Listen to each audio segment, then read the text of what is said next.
జున్ను పాలు దొరకకపోయినా ఇలాగా ఇన్స్టెంట్గా జున్ను పౌడర్తో ఇంట్లోనే సాఫ్ట్ అండ్ టేస్టీగా జున్ను ఎలా తయారు చేసుకోవాలో చూపిస్తాను. ఒక గిన్నెలో ఒక హాఫ్ లీటర్ వరకు పాలు తీసుకోవాలి.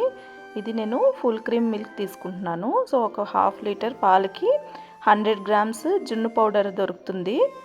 మార్కెట్లో దొరుకుతుంది, అమెజాన్లో కూడా అవైలబిలిటీ ఉంటాయి. జున్ను పౌడర్ గడ్డలు కట్టకుండా కలుపుకున్నాక ఒక 150 గ్రామ్స్ బెల్లం తురుము వేసుకోవాలి. వేసుకుని అది కరిగిన తర్వాత ఇలాగా వడపోసుకోవాలి. తర్వాత హాఫ్ స్పూను యాలకుల పొడి, హాఫ్ స్పూను మిరియాల పొడి వేసుకొని ఇలాగా బాగా కలుపుకొని ఇప్పుడు ఒక గిన్నెలో నీళ్లు పోసుకొని దాంట్లో ఒక స్టాండ్ పెట్టుకోవాలి. ఇలా పెట్టుకున్న తర్వాత ఇప్పుడు మనము పాలు గిన్నెని దీంట్లోకి పెట్టుకోవాలన్నమాట.